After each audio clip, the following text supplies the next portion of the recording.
Assalamualaikum warahmatullahi wabarakatuh. Perkenalkan, nama saya Raffi Indra Saputra, NIM 190862226, jurusan Pendidikan Olahraga, Fakultas Ilmu Keolahragaan, UTS Strategi Pembelajaran PJOK.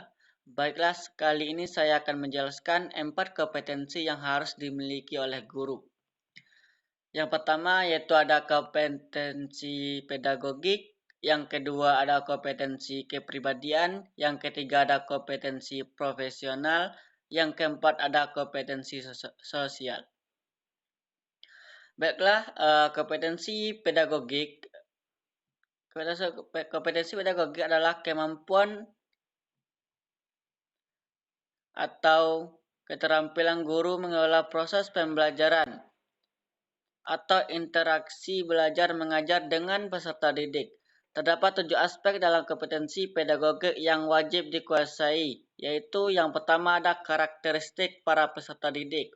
Yang kedua, teori belajar dan prinsip pembelajaran yang mendidik. Yang ketiga, pengembangan kurikulum. Yang keempat, pembelajaran yang mendidik. Yang kelima, pengembangan potensi para peserta didik. Yang keenam, cara berkomunikasi. Kita harus berkomunikasi dengan baik dengan siswa kita. Yang terakhir itu ada penilaian dan evaluasi belajar. Selanjutnya yang kedua ada kompetensi kepribadian. Kompetensi kepribadian berkaitan dengan karakter guru yang wajib dimiliki agar menjadi teladan bagi para peserta didik.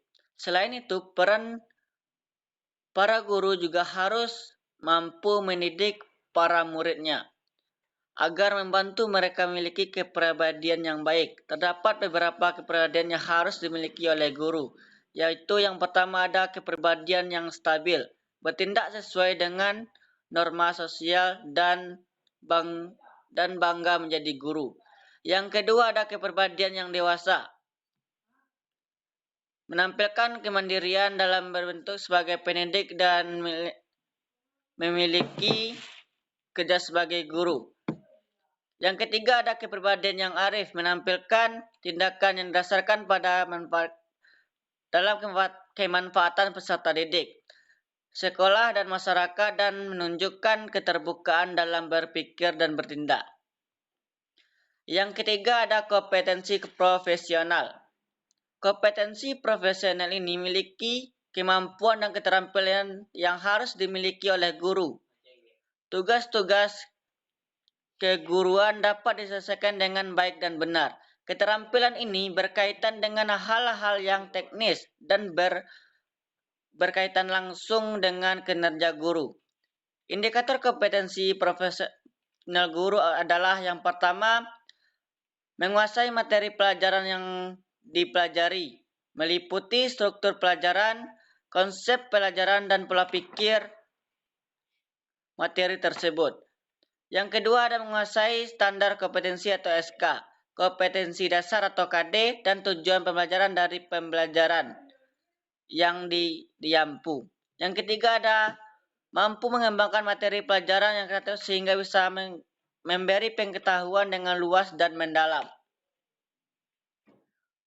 Selanjutnya yang terakhir atau yang keempat, kompetensi sosial. Kompetensi sosial merupakan kemampuan guru untuk berkomunikasi secara efektif dengan peserta didik, tenaga kependidikan, orang tua atau wali, peserta didik, dan masyarakat sekitar. Kemampuan ini meliputi ada 4. Yang pertama, bertindak objektif.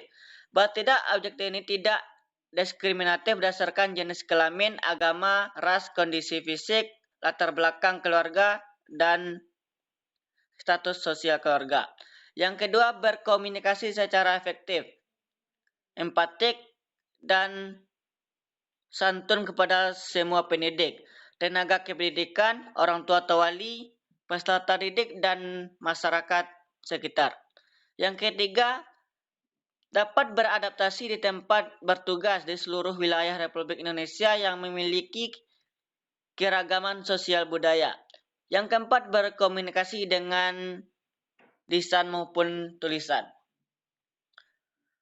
Soal yang kedua yaitu kerangka dalam kurikulum kemerdekaan atau kurikulum merdeka.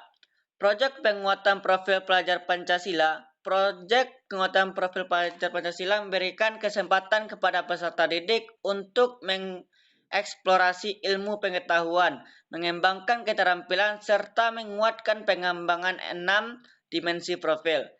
Pelajar Pancasila melalui proyek ini, peserta didik memiliki kesempatan untuk mempelajari secara mendalam tema-tema atau isu penting seperti gaya hidup berkelanjutan, toleransi, kesehatan mental, budaya, wirausaha, teknologi, dan kehidupan berdemokrasi. Bagaimana jika ingin menggunakan kurikulum merdeka? Kurikulum merdeka ini terbuka untuk digunakan seluruh satuan pendidikan PAUD, SD, SMP, maupun SMA, pendidikan khusus, dan kesetaraan. Satuan pendidikan menentukan pilihan berdasarkan angka kesiapan implementasi kurikulum merdeka yang mengukur kesiapan guru, tenaga kependidikan yang satuan pendidikan dalam pengembangan kurikulum. Pilihan yang paling sesuai mengacu pada kesiapan satuan pendidikan.